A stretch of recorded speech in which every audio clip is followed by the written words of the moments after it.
And we can even, look, this is case in point, don't move. Do we get stuck with people who can't pose? Do you get stuck with models that can't pose? And how can we help them effectively, quickly, and easily? Let's find out. Say hi to Zoe, everyone. She's in a mood with me now. Obviously, I was needlessly rude at the start there to create a hook at the start of the video. That's what I was told to do, create a hook so that people keep watching. They've probably clicked off at this point now that I've explained what that is, pulled back the curtain a little bit and revealed a little bit of the insight as to how to achieve more views on YouTube. I don't know how to do it. Maybe be 20 years younger in my case. Zoe is an amazing poser. Okay, she's really good at that sort of... Zoe is fantastic in front of the camera. She's a professional. Look at her there. We've dressed her as a professional today because today we're doing a style of businessy sort of headshot today, and we're just going to show you a few of the things that we can look out for when posing our models and our clients to elevate our portraits slightly without actually telling them how to pose. So we've employed a simple set here, a one light setup with a massive softbox on the side and two white panels either side to bounce a little bit of light back in. So we've actually got a really, really simple lighting setup so that we can not worry about the lights and just worry about creating great images and portraits in camera. We're going to utilize the chair, which is color coordinated with Zoe's amazing trouser suit here today and sparkly shoes. And we've done our hair, done our makeup, and we look amazing. We want to try and photograph a little bit of everything and create a full body portrait in this workshop. So we're going to ask Zoe just to take a seat just to begin with here. Okay, so Zoe's taking a seat there, and you'll often find with your clients when you ask them to take a seat, they will take you quite literally and just literally take a seat in the simplest, quickest, easiest way possible without any sort of real direction at that point. Sometimes I'll start a session where I'll just start a conversation with a client at the beginning and they'll start to move in the seat and they'll start to move and sit in a more natural position. And when people feel comfortable and feel natural in the way that they're sat, that will come across in the pictures. So sometimes that takes a little bit of warm up, but this is only a 10-minute video. We haven't got 10 minutes to warm you up on this one. So when we take our first picture here of Zoe, we're just going to come down here on our 24 to 105 lens and just try and fill the frame here with this shot of Zoe looking straight towards us. 3, 2, 1, go. So the first thing I'll look at in any sort of full length portrait is the hands. We'll have a look at the hands and what they're doing in shot here. And we can see here that Zoe's very much on edge and she's holding her fists like that, ready to attack and pounce at any moment. Exactly, yeah, exactly like that. She's ready to go. But obviously fists, quite an aggressive posing trait, I would imagine. Is that fair to say?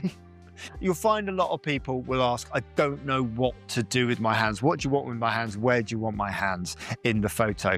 If you want to elevate your photography to sort of fine art status, study some of the Renaissance paintings from around about that period, and hands, yeah, exactly like that. Hands beautifully painted, beautifully sculpted, Michelangelo, that kind of stuff, and have a look at the way that hands are presented, or even have a look at ballroom dancers and the way that they present hands within their dance routines and how they make them look aesthetically pleasing. But for something like this, where we're just sort of doing standard headshots and just trying to get something that's just a little bit elevated, we want to get away from fists, we want to get away from awkward, clunky hands. Even if Zoe was just to hug herself like this, just bring her arms around her like that, when we come in nice and close here, all we're really seeing is just the backs of the hands, these backs of the palms of the hands, and it feels a little bit defensive there and it doesn't look particularly attractive. We want to really sort of elevate and look at the hands from this side here. And this is what we call the pinky side on this side here, where you can see the pinky finger first. That's giving us a much more natural look to the hands, and it sort of slims them down and makes them look slightly less dominant in the frame. But coming back to our first pose here, so we want to look at the hands and have a look at those and make sure that they're on point throughout the whole portrait, and we can only do that by moving the pose and therefore changing the composition of this piece. So the second thing that we look at is the overall composition. It's quite a square composition that we've created here, almost rectangular when we look from the shoulders all the way down to the feet of the floor, but certainly square in that main main part of the body where we've got almost 4 corners to a square here, from the shoulders down to the knees and the hands here, and then up round there. Not the most pleasing when we're looking at creating dynamic portraits. We're looking at working with triangles within the frame and trying to work within the rule of thirds within the composition to join those triangles and those points of interest together within the frame. We can only do that by moving Zoe, and that will in turn move the hands as well. So the first thing I'm going to want to do in this image here is I'm going to get Zoe to stand up, and we're just going to move this chair here round 45 degrees that way, facing towards the light. Zoe's going to take a sit down. Perfect. And now if we take the shot here, we're going to keep those clenched fists on the knees there. That's quite funny. Just there for me, just like that. Nice and simple. And all of a sudden we have a slightly different composition to the frame. We are starting to draw triangles within that frame, but we still got the problem with the hands in there. Using a chair like this, we can use it in a number of different ways. The back of the chair here is going to be a perfect armrest, there we go, for Zoe's arm. And when we come in nice and close, we'll see that the hand automatically opened up here with the pinky side facing us, which has given us a nice thinning, flattering side of the hand looking towards us. And we're starting to create a little bit of shape and a little bit of form here. By crossing the legs on this side here, we're creating another triangle, and we're giving, as you could see there, that was perfect, something else for this other hand to do, just to come in onto the knee here. So immediately we've created almost like a right angle triangle with the whole composition working through the piece, and with giving our model something to do with their hands as they're being photographed here. 3, 2, 1, go. By doing this and extending the leg out, we are also highlighting and showcasing the shoes and the feet. But because they're coming out towards the camera here, they're slightly dominant in this overall composition. It's not a shoe advert. Sadly not Zoe's, it's a business portrait. So what we're going to do with you here is we're going to get you to stand up one more time. I'm just going to turn the chair, not so it's straight on, but it's just a slight angle there. Zoe's going to take a sit down again here for me. Back in that pose.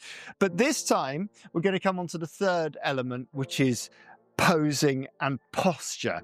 By forcing Zoe to come and sit on the edge of the seat, it forces her to use the small of her back and to use the upper back to, there we go, to bring the shoulders back slightly. Then we're going to use this armrest just down on here to bring our hand down on there and turn the pinky side of the finger there for me, just like that. And we're going to cross the legs in front here for me, just like that, nice and simple. And that little tilt of the head there is just giving us a lovely S shape throughout the entire composition of the piece. And by taking this shot here, we all of a sudden, we can even elevate it slightly by bringing that hand up here. And by bringing the hand up underneath the chin, we can see we also have the pinky side of the hand there on that pose there. Lean forward there towards me here for me if we can. 3, 2, 1, go. And now just bring that hand and just lay it across the, oh, there we go. And by bringing herself across here, and really let that arm drape along the leg here for me like that. That's perfect. Yeah, that's cool, perfect. And then bring this arm back along there for me. So there's a little bit, there we go. 3, 2, and 1. Perfect. Beautiful. And then we all of a sudden have a more businessy style portrait there. And we can even, look, this is case in point, don't move. This is case in point of something that I said right at the beginning of this workshop. Sometimes I'll start a session where I'll just start a conversation with the client at the beginning, and they'll start to move in the seat, and they'll start to move and sit in a more natural position. When you start working with people and you have little gaps in between your shots, they'll suddenly move and sit in a slightly more comfortable position for them. And this is something that Zoe's done. Now, all we need to do now, knowing that she's comfortable, and looking at this pose, because we've set up the foundations for it, we know that this is a better portrait than the first one that we started with. We just need to amend it slightly. And my eyes, don't move a thing, my eyes are going to go immediately to Zoe's hands down on here, where she's sort of grasping these 3 fingers here for dear life. We're just going to ask her just to pinch just the ends of the fingers there, just something like that, real simple, and just pinch the fingers there. Something like that, just slightly more delicate, just a slight change of the hands there, but we've kept the comfortable pose that she herself put herself in. Tilt the head the other way there for me, just like that, listening face there. 3, 2, 1, and relax.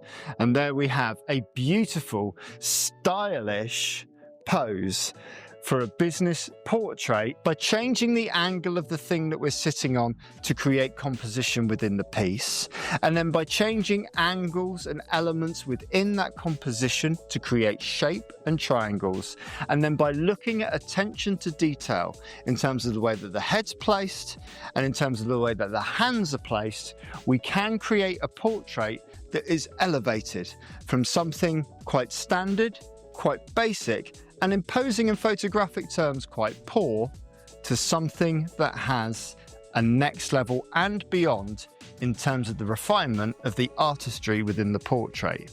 And that's what we're trying to do as portrait photographers. We're not trying to tell experienced, wonderful, creative, amazing people what to do. We're just trying to give them little guidance and little pointers along the way just to elevate everything slightly. And when you start elevating 1, 2, 3, 4 elements all together, it elevates the whole piece and gives you a better refinement to your craft.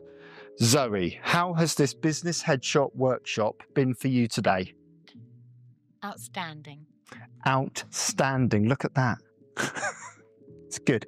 You can find more of these sorts of workshops on my YouTube channel, No Fuss Muss, which is what you're on at the moment. We drop a new video every Monday. You go to my website, download my free posing guide, so you can understand how to pose someone in 100 different ways.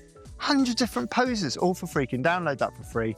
And if you've just bought your first light or you want to elevate your photography slightly, we have a 1 light, a 2 light and a 3 light workshop on that website that you can download. Interactive quizzes on there, interactive learning. You can ask me anything on there and we'll help you through the procedure of understanding how to use these big lights to create amazing portraits. Thank you very much for joining us. Say thank you to Zoe. Thank you, Zoe. And as ever, all the very best.